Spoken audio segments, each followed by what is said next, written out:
sebelum kita berdoa, mari kita luangkan waktu sejenak untuk mendengarkan firman Tuhan. Lalu kita akan berdoa bersama.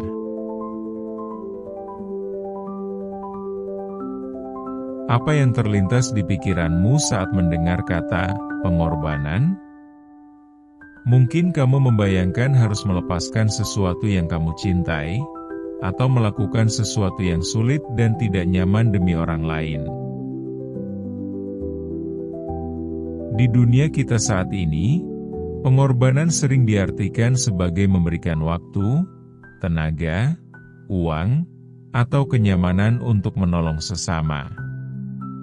Itu indah, itu bermakna. Tapi, di zaman kuno, kata pengorbanan memiliki makna yang jauh lebih berat. Itu bukan hanya soal ketidaknyamanan, itu tentang kematian. Tentang sesuatu yang hidup yang harus diletakkan di atas mezbah. Darah tertumpah, nyawa diserahkan, dan harga dibayar. Pengorbanan itu nyata, terlihat, dan tidak bisa dibatalkan. Di Perjanjian Lama, bangsa Israel mempersembahkan hewan kurban di Bait Allah. Setiap persembahan, domba, burung merpati, atau lembu, merupakan simbol fisik pertobatan dan penyembahan. Mereka sedang berkata, "Tuhan, aku tahu aku telah gagal, tapi aku rindu dekat denganmu lagi."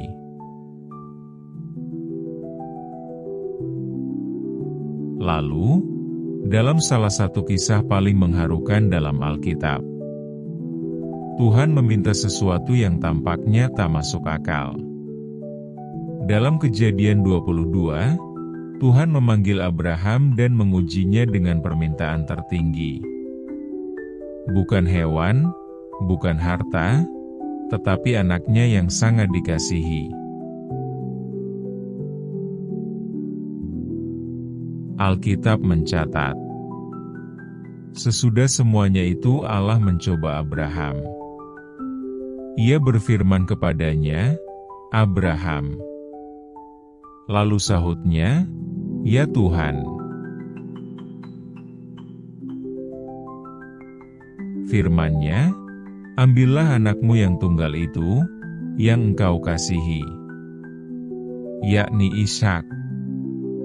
Pergilah ke tanah Moria, dan persembahkanlah dia di sana sebagai korban bakaran, pada salah satu gunung yang akan kukatakan kepadamu."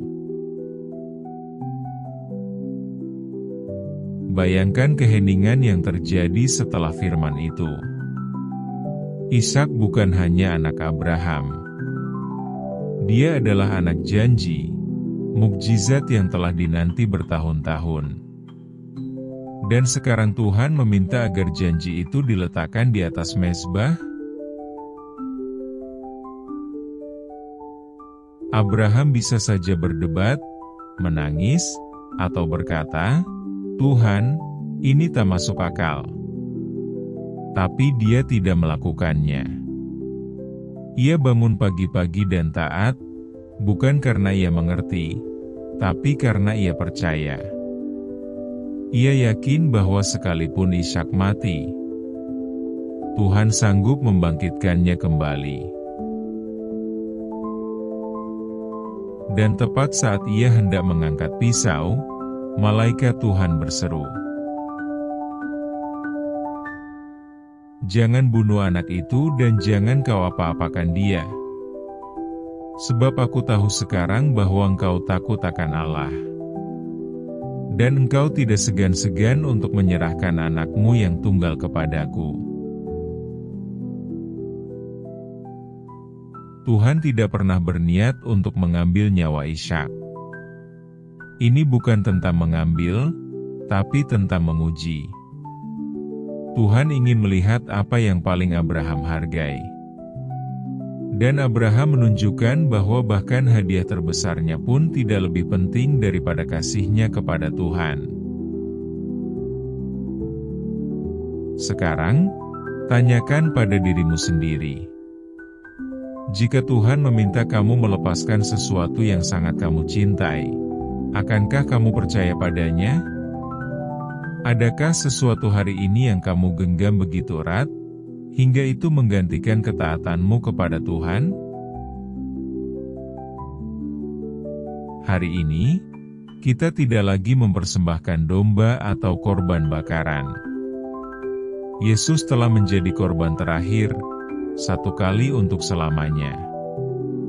Tapi itu tidak berarti bahwa panggilan untuk berkorban telah berakhir. Roma 12 ayat 1 berkata, "Karena itu, saudara-saudara, demi kemurahan Allah aku menasihatkan kamu. Persembahkanlah tubuhmu sebagai persembahan yang hidup, yang kudus dan yang berkenan kepada Allah. Itu adalah ibadahmu yang sejati."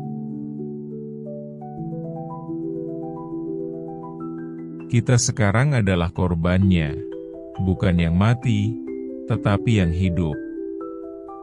Tuhan tidak meminta kamu mati di atas mezbah, tapi Ia memintamu untuk hidup di atasnya, setiap hari, dengan tangan terbuka, hati yang siap taat, dan semuanya diserahkan kepadanya. Hidup seperti ini memang tidak mudah. Itu berarti berkata, tidak pada hal-hal yang memikat tapi tidak kekal. Itu berarti memilih kesetiaan di atas kenyamanan, kebenaran di atas popularitas, kekudusan di atas kompromi. Kadang, berkorban artinya meninggalkan karir yang menjanjikan untuk melayani. Kadang artinya mengampuni seseorang yang bahkan tidak pernah minta maaf. Kadang artinya menjaga kekudusan di dunia yang menertawakan prinsip itu. Kadang artinya mempercayai Tuhan meskipun kamu tidak tahu masa depanmu. Tapi inilah bagian yang indah. Tuhan tidak pernah meminta sesuatu darimu tanpa berniat menggantikannya dengan sesuatu yang jauh lebih baik. Abraham tidak turun gunung dengan tangan kosong. Tuhan menyediakan domba jantan, Ishak diselamatkan, perjanjian diteguhkan, dan Abraham mengenal Tuhan lebih dalam. Yehova Jireh, Tuhan yang menyediakan. Apapun yang kamu korbankan untuk Tuhan, waktu, tenaga, kenyamanan, rencana, Tuhan melihatnya. Ia menghargainya. Dan Ia tidak pernah melupakannya. Yesus sendiri berkata, "Barang siapa kehilangan nyawanya karena Aku, ia akan memperolehnya." Pengorbanan bukanlah kehilangan dalam kerajaan Allah, tapi pertukaran. Kamu memberikan abu, Dia memberimu keindahan. Kamu memberikan luka, Dia memberimu kesembuhan. Kamu menyerahkan impianmu, Dia memberimu panggilan. Kamu menyerahkan hidupmu, Dia memberimu kekekalan. Jadi, saat kamu mendengar kata pengorbanan, jangan pikirkan apa yang kamu lepaskan. Pikirkan apa yang Tuhan sedang bentuk dalam dirimu. Pikirkan seberapa dekat Dia menarikmu ketika kamu menyerahkan segalanya. Karena pengorbanan sejati bukan hanya tentang kehilangan, tapi tentang menyerahkan seluruh dirimu kepada pribadi yang telah memberikan segalanya untukmu. Sekarang, mari kita berdoa. Tuhan Yesus yang terkasih, Terima kasih karena Engkau telah menunjukkan kepada kami kasih yang sempurna, bukan hanya lewat kata-kata, tapi melalui tindakan nyata. Kasih yang rela meninggalkan tahta kemuliaan surga, mengenakan tubuh manusia, dan berjalan di dunia yang rusak ini, bukan demi dirimu, tapi demi kami. Engkau datang kepada kami. Engkau makan bersama orang-orang yang terbuang. Engkau menyentuh yang terluka. Engkau menangis bersama yang berduka.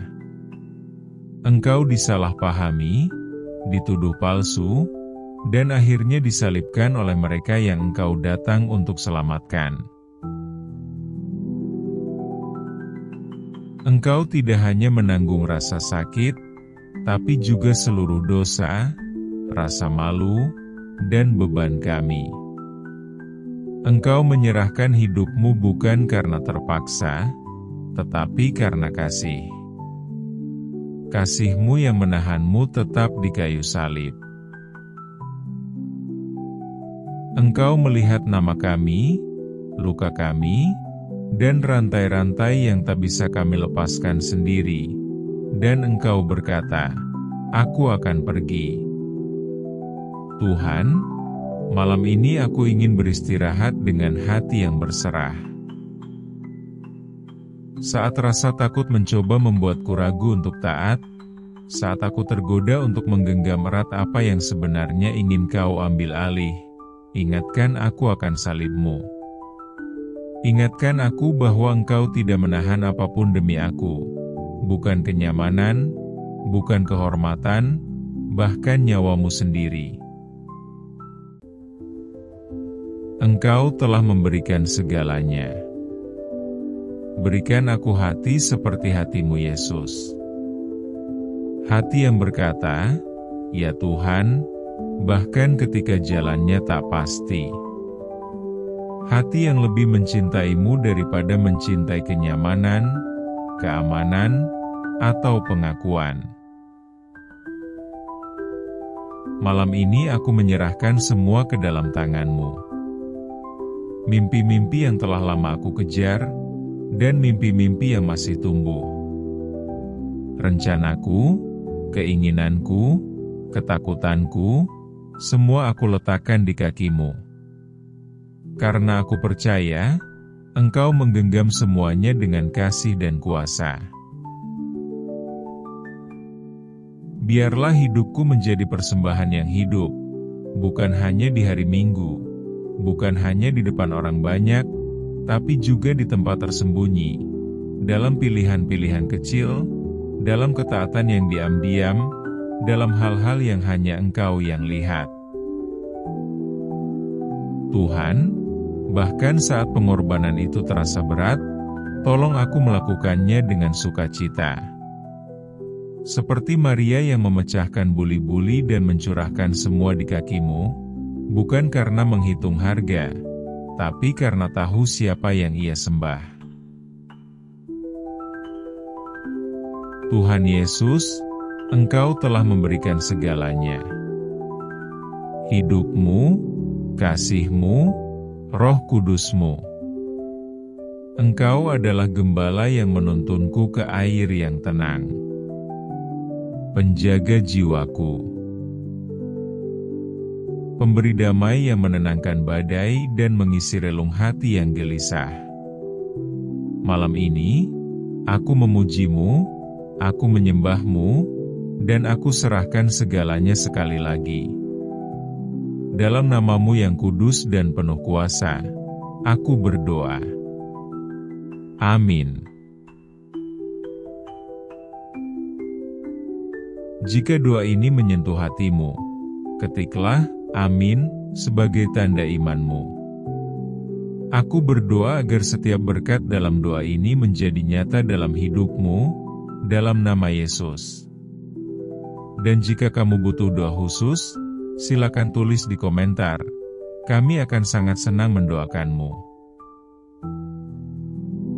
Kiranya kasih karunia dan damai sejahtera dari Tuhan kita Yesus Kristus menyertai-Mu selalu.